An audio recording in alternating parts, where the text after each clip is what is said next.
ये चार बच्चे जिनके सरों पर दस्तार बांधी गई, इन बच्चों को इस मदरसे ने, इस मदरसे के असातिज़ा ने जन्नत की दहलीज तक पहुंचा दिया। जैसा कि मैंने सुना मुफ्ती फुरकान साहब की ज़बानी कि बच्चों के घर वालों ने खुश होकर किसी ने 11,000 दिए, किसी ने 12,000 दिए मदरसे को।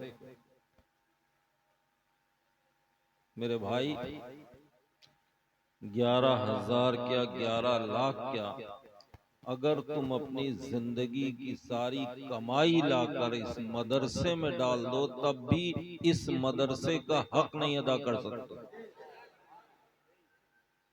तुम्हें मालूम है कि आज जिस मदरसे ने तुम्हें क्या दे दिया है? वो माँ बाप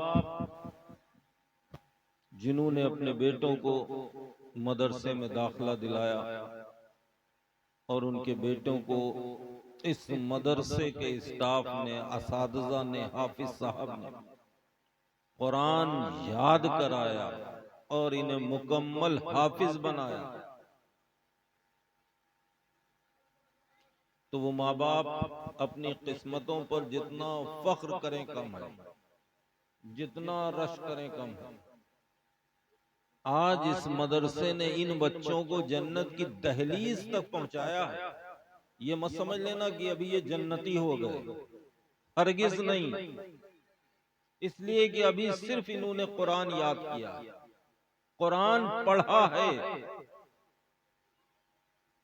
कुरान पढ़ने के बाद, याद करने के बाद फराइज, वाजिबातो, सुनन की अदायगी के बाद मसलके आला हजरत पर मजबूती से कायम रह के जब ये अपनी जिंदगी गुजारेंगे तो खुद भी जन्नत में जाएंगे और 10 ऐसे लोगों को ले जाएंगे जिन पर जहन्नम का हुक्म हो चुका होगा। इसलिए कि कुरान तो वो लोग भी याद करते हैं जिनके लिए अल्लाह ने जहन्नम को बनाया, और कुरान वो भी याद करते हैं जिनके लिए अल्लाह ने जन्नत को बनाया। एक है नबी के इश्क में डूबकर कुरान पढ़ते हैं, और दूसरे कुरान तो पढ़ते हैं लेकिन अपनी जबान से कहते हैं कि अगर नमाज में नबी का ख्याल आ जाए तो माज़अल्लाह नमाज नहीं होती, उनके लिए जहन्नम है। इसलिए कि अल्लाह ने जन्नत को अपने प्यारे महबूब के लिए बनाया, और जो नबी से सच्ची मोहब्बत करेगा वो जन्नत में जाएगा, और जो नबी से बुग़्ज़ रखेगा उसके लिए जहन्नम। तो इन बच्चों को, कल तक तो ये मामूली इंसान थे, लेकिन आज से इन दस्तार हो गई, अब ये जिम्मेदार हो गए। लेकिन बड़ा खुशी होती है आप लोगों का जज्बा, आप लोगों की मोहब्बत देख के कि जब दस्तार बांधी जाती है, कितनी मोहब्बत का इजहार करते हैं आप, रश्क होता है। काश ये मोहब्बत अगर आपकी कायम रहती तो आज हमें जलील और रुस्वा ना होना अल्लाह पड़ता। अल्लाह अल्लाह अल्लाह, वाह वाह, बेशक बेशक, आपकी मोहब्बत सिर्फ क्या वक्ती बात। होती है कि जब इन्हें दूल्हा बनाया जाता है तब आपकी मोहब्बत में, आपकी मोहब्बत का इजहार करते हैं आप। और यही हाफिज कुरान जब जब कल आपकी मस्जिद में नमाज पढ़ाने के लिए जाएंगे तो आपकी जेब से इनके लिए सही से तनख्वाह भी ना निकलेगी। अल्लाह, यह हाफिज कुरान, आलिम दीन, मेरे भाई, इसका इनका मर्तबा तुम समझो या ना समझो, गैर बहुत अच्छी तरह समझते हैं। बेशक बेशक, इसीलिए गैरों का निशाना सिर्फ और सिर्फ मदारिस हैं। वो जानते हैं कि ये कौम मुस्लिम को जो पावर मिलता है, जो ताकत मिलती है, रूहानी ताकत, ये मदरसों से मिलती है। बेशक बेशक, लेकिन अफसोस हम इन मदरसों से दिन ब दिन दूर होते जा रहे हैं। ये तो करम है मेरे रब का, ये तो सदका है मुस्तफा करीम का, जो आज हम सर उठाकर इस जमीन पर चल रहे हैं। वरना हमारे अमाल इस लायक है कि जितना हम पर जुल्म हो रहा उससे ज्यादा हो, तब भी कोई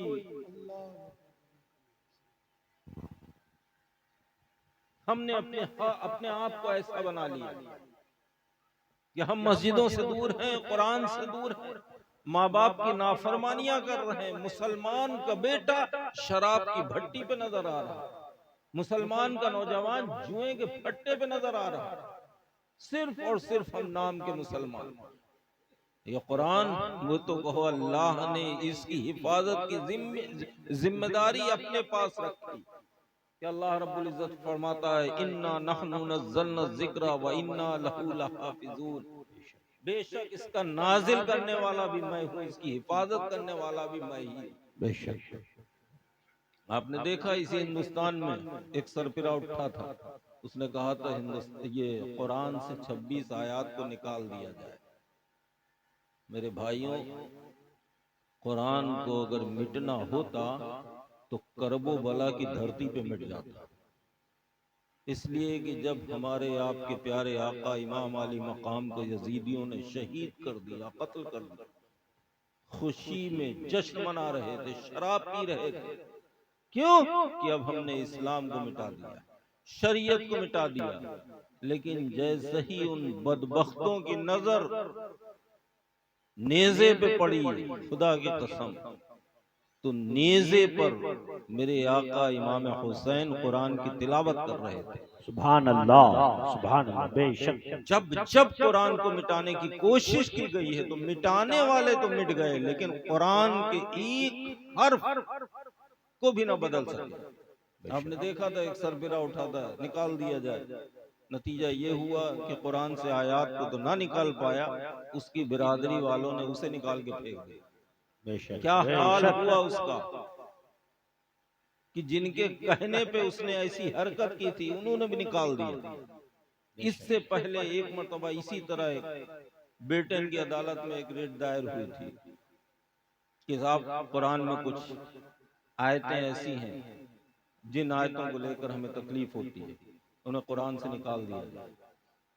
चुनांचे दोनों तरफ के वकीलों में जिरा हुई बहस हुई, काफी लंबा चला मुकदमा। एक डेट वो आई जब जज ने तय किया कि फला डेट में फला दिन इसका फैसला सुनाया जाएगा। ऐलान हो गया था।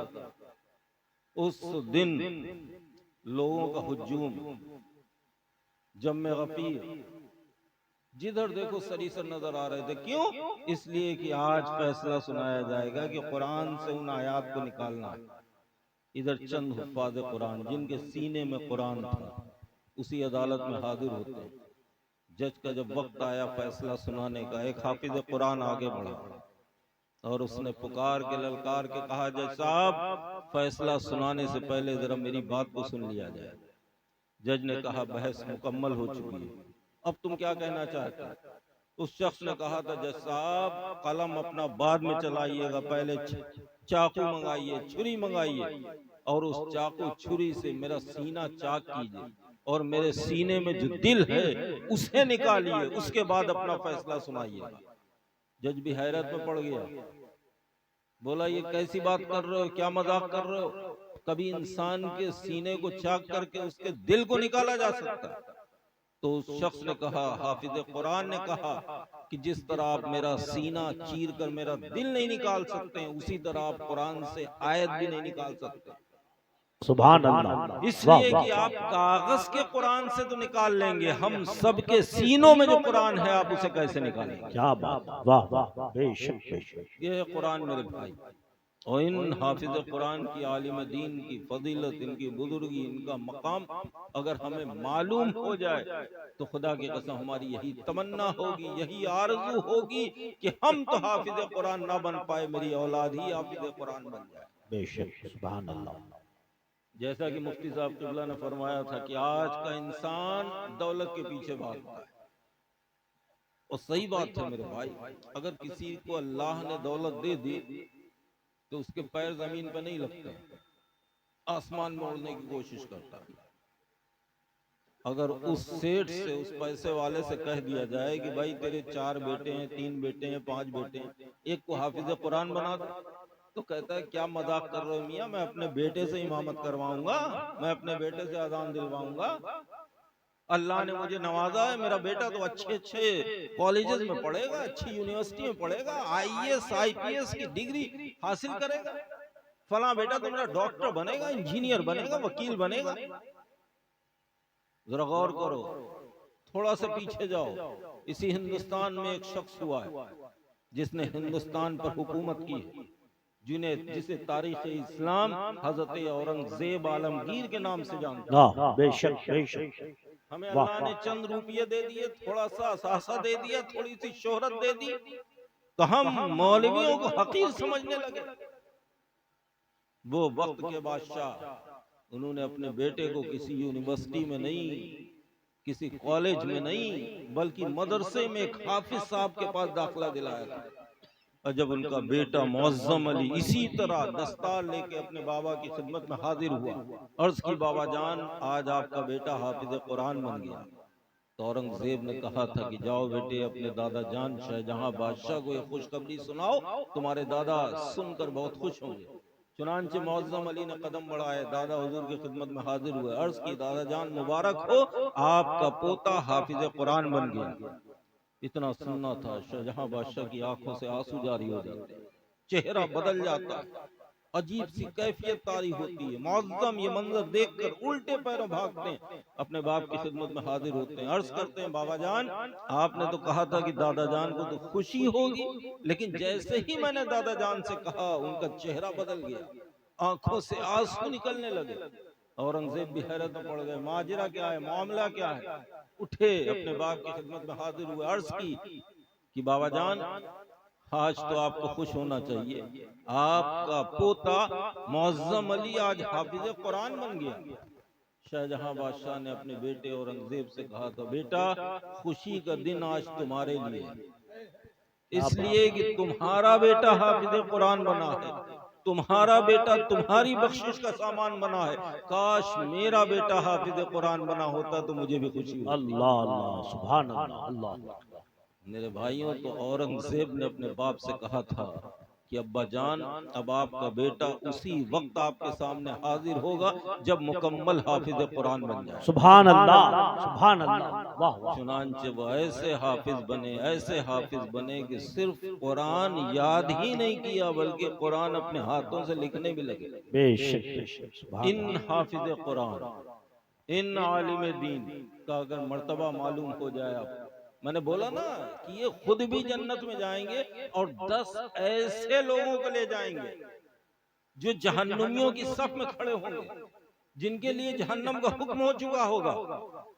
जब इनकी नजर उन पे पड़ेगी, अर्ज करेंगे परवरदिगारा ये तो फला शख्स है, जब मैं मदरसे पढ़ने गया था तो इस शख्स ने मेरे लिए मेरी खिदमत की थी, मुझे पानी पिलाया था, मुझे खाना खिलाया था, और ये मेरी माँ जहन्नमियों की सफ में खड़ी है, अगर ये अपनी ममता का पत्थर अपने सीने पे ना रखती तो मैं हाफिज कुरान कैसे बनता। अल्लाह की रहमत जोश में आएगी। अल्लाह तबारक व तआला फरमाएगा, ऐ मेरे बंदे, जिस किसी ने दुनिया पर तेरे ऊपर अगर कुछ एहसान किया है तो उस एहसान के बदले उसका हाथ पकड़ अपने साथ जन्नत में ले जा। सुभान अल्लाह सुभान अल्लाह। आज हमारी क्या पोजीशन है, आज हमारी क्या वैल्यू है, आज हम किस तरह की जिंदगी गुजार रहे हैं, आप भी जानते हैं, मैं भी जानता हूँ, सब जानते हैं। इसलिए हर एक के हाथ में मोबाइल है, हर शख्स सोशल मीडिया से जुड़ा हुआ। क्या कैफियत है हमारी, हिंदुस्तान ही नहीं पूरी दुनिया में देखो कितना जुल्म हो रहा, कितने जलील किए जा रहे हैं। उसकी वजह यह है कि हम मजहब इस्लाम से दिन ब दिन दूर हो रहे हैं। आज कौन चीज हमारे अंदर ऐसी है जो हमारे असलाफ में थी और हम में है। मस्जिदों से हम दूर, कुरान की तिलावत से हम दूर, माँ बाप को हम तकलीफें पहुंचा रहे हैं, शादी ब्याह उठना बैठना खाना पीना सब कुछ हमारा गैरों की तरह। फिर भी साहब हमें अफसोस है, गिला है कि अल्लाह हमारी दुआ नहीं कबूल कर रहा। बेशक अल्लाह तेरी दुआ कबूल करेगा, और की है जब तूने सिद्क दिल से अपने रब की बारगाह में दुआ की।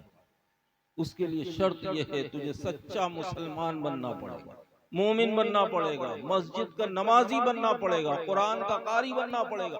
हद तो ये हो गई साहब की बूढ़े हो गए, कब्र में पैर लटका हुआ, आज भी नमाज सही से नहीं पढ़ पाता।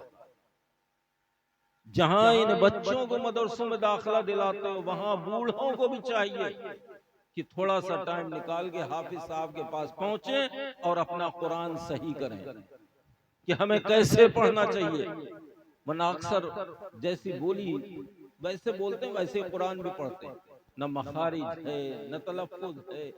कैसे पढ़ते हो मेरे भाई?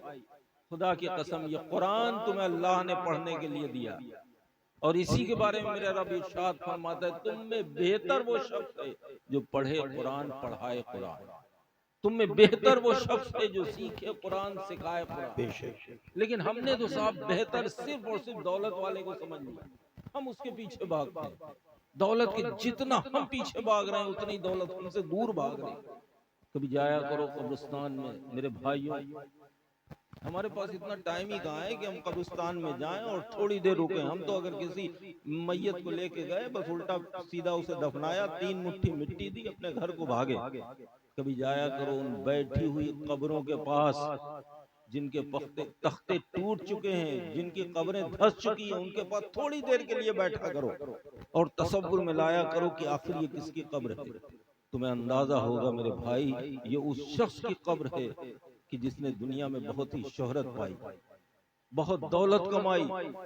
यह ऐसा शख्स जिसके एक फोन पर इलाके का एसपी डीएम उसके घर आ जाया करता था।